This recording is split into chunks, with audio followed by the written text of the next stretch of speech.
Si tu penses que le PSG est actuellement la meilleure équipe d'Europe, t'as probablement raison. Mais et si je te disais que cette perfection va aussi bien au-delà de la pelouse? Kvaratskhelia dans la surface, le retrait, Dembélé! Car oui, en matière de salaire, le PSG pourrait aussi bien se prévaloir des premiers rangs. On parle d'un vestiaire où le joueur le moins bien payé empoche 60 000 € par mois. Par mois. Ce qui veut dire que même la 50e génération d'après ne verra jamais la couleur des tickets resto. Oh shit. Vous l'aurez compris, aujourd'hui, on ne va pas parler de tactique, de Ligue des Champions ou de classement. On va parler de quelque chose de bien plus fascinant. On va entrer dans la vie réelle de ces hommes qui habitent une autre dimension de la réalité. Leur villa parisienne, leur garage à 1 million d'euros, leurs empires financiers construits dans l'ombre et quelques secrets que vous n'avez probablement jamais entendus. Restez jusqu'à la fin, parce que ce qu'on a gardé pour la dernière partie va vous couper le souffle. Bienvenue dans l'univers du Paris Saint-Germain, l'empire de la ville lumière. Mais avant de plonger dans le vif du sujet, posons les bases. Parce que les chiffres, eux seuls, méritent qu'on s'y arrête une minute.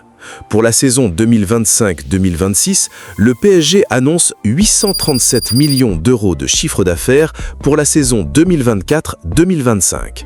C'est un club qui a su faire quelque chose de remarquable, faire baisser sa masse salariale tout en remportant la Ligue des Champions en 2025.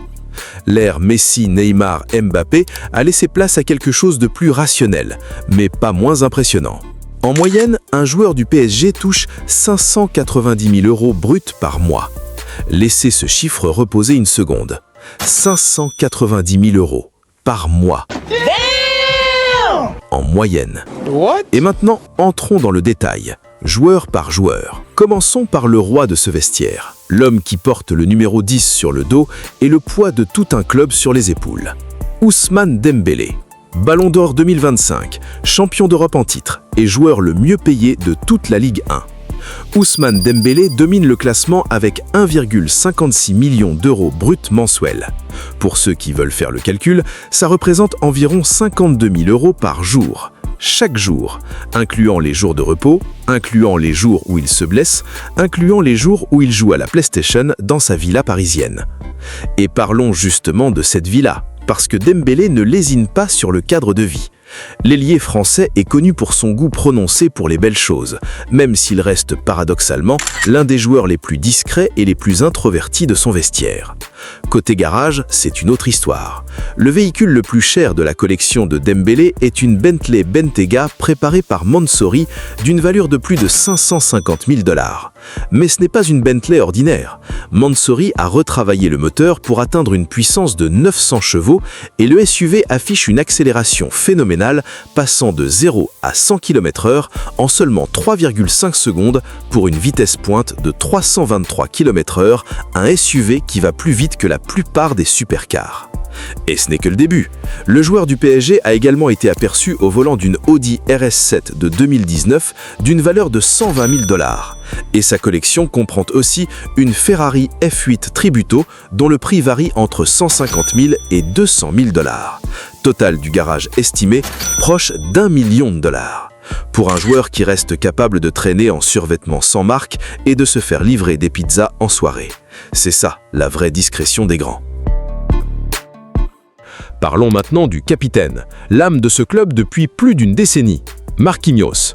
Le Brésilien imperturbable qui défend le maillot rouge et bleu depuis 2013 avec une constance et une loyauté qui n'ont aucun équivalent dans le football moderne.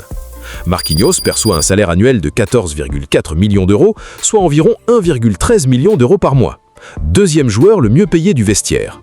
Et contrairement à beaucoup d'autres stars du football, Marquinhos est connu pour son lifestyle sobre et familial. Il est marié à Carol Cabrino, une ancienne joueuse de volley-ball brésilienne, avec qui il a 3 enfants. Sa vie parisienne tourne autour de sa famille, de sa foi chrétienne et de sa passion pour le football. Pas de scandale, pas d'excès.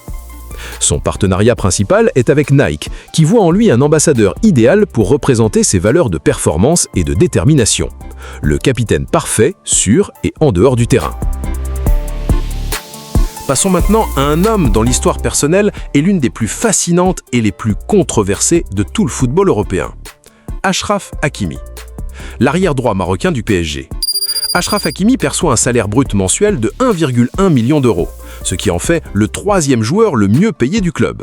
Né à Madrid de parents marocains d'origine modeste, son père était vendeur de rue et sa mère nettoyeuse dans des chantiers, Hakimi est l'incarnation parfaite de la trajectoire ascenseur social. De Getafe, quartier populaire de Madrid, au Palace de Paris, en passant par le Real Madrid, Dortmund et Inter Milan. Mais voici l'histoire qui a fait le tour du monde et qui dit beaucoup sur la façon dont Hakimi gère sa fortune. Lors de son divorce avec l'actrice hispano-tunisienne Hiba Abouk, la presse internationale a révélé quelque chose d'extraordinaire.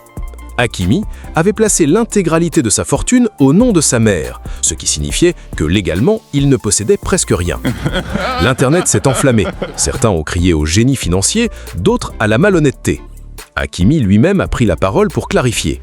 Il a expliqué que depuis qu'il est jeune, il a gagné beaucoup d'argent grâce au football, mais qu'il n'arrivait pas à le gérer, et que c'est sa mère qui a géré tout cela depuis l'enfance.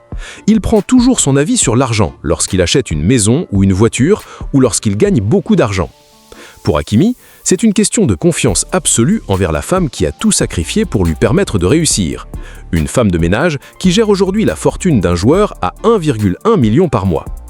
Côté investissement, Hakimi possède en Espagne une société publicitaire, Sachi Height Investment SL, qui gère son image, ainsi qu'un immeuble situé au centre de Getafe, Madrid, le quartier où il a grandi.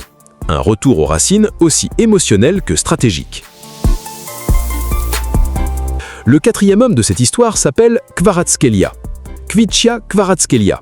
19 syllabes pour nommer un phénomène.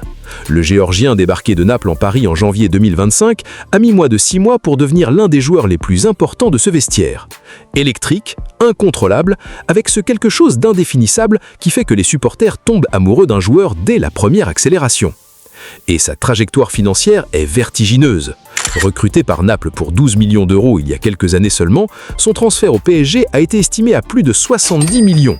Sa valeur marchande explose et son style de vie reste étonnamment simple pour un homme de son statut. Le Géorgien, profondément attaché à sa famille, est régulièrement accompagné de sa compagne et de ses proches, loin des paillettes et des soirées parisiennes. Un talent pur qui n'a pas encore été contaminé par le vertige de la célébrité. Ça peut changer vite à Paris. Parlons maintenant des 2 phénomènes de la nouvelle génération française, Bradley Barcola et Warren Zaïre-Emery. 2 gamins de Paris, 2 produits de la formation tricolore, et 2 hommes qui sont en train de vivre le rêve de milliers de jeunes de leur génération. Bradley d'abord. L'attaquant français Bradley Barcola touche 148 557 $ par semaine, soit près de 7,73 millions d'euros par an, à 23 ans. Formé à Lyon, recruté par le PSG pour 45 millions d'euros, est désormais confronté à la concurrence féroce de Kvaratskhelia pour une place dans le 11 de Luis Enrique. Sa vie parisienne fait régulièrement l'objet de rumeurs dans les médias people, notamment autour de sa vie sentimentale qui reste jalousement gardée. Ce qu'on sait de lui hors du terrain, il aime la mode, il est très présent sur les réseaux sociaux et il a clairement le potentiel pour devenir l'un des visages du football français pour la prochaine décennie. Et Warren Zaïre-Emery. Warren Zaïre-Emery, 19 ans, formé au centre de formation du PSG et déjà dans la première tranche salariale du club. Ce gamin qui jouait en équipe de France Espoir il y a 2 ans est maintenant l'un des milieux de terrain les plus importants d'un club qui joue les demi-finales de Ligue des Champions. Sa progression est un cas d'école et sa discrétion absolue en dehors du terrain tranche avec l'hystérie médiatique qui entoure le PSG. Pas de scandale, pas de photos dans les clubs de nuit. Juste le travail et les résultats. Parlons maintenant d'un endroit que peu de gens connaissent, l'adresse secrète des stars du PSG. Paris possède son équivalent de la finca madrilène. Ce sont les quartiers ultra sécurisés de Boulogne-Billancourt et de Neuilly-sur-Seine, juste aux portes de Paris. C'est là que les joueurs du PSG s'installent majoritairement pour fuir l'agitation de la capitale, tout en restant à quelques minutes du Camp des Loges, le centre d'entraînement parisien. Des appartements de luxe dans des résidences privées gardées, des maisons avec jardin dans des rues calmes surveillées par des caméras, des adresses qui ne figurent sur aucune carte publique. Le prix d'entrée pour vivre dans ces quartiers ? À partir de 3 à 4 millions d'euros pour une belle propriété. Et les joueurs du PSG n'y regardent pas à 2 fois. Quand on gagne 590 000 euros par mois en moyenne, la question du loyer devient anecdotique. Et maintenant, parlons de quelque chose que peu de médias couvrent, la façon dont ces joueurs pensent à l'après-carrière. Parce que contrairement à ce qu'on pourrait croire, la nouvelle génération du PSG n'est pas que dans la dépense. Elle investit, elle construit, Elle anticipe. Le PSG lui-même a mis en place des partenariats avec des cabinets de gestion de patrimoine pour accompagner ses joueurs dans leurs investissements. Immobilier, marché financier, création d'entreprises. C'est une politique de club qui veut éviter les drames financiers que le football a connus avec des générations précédentes.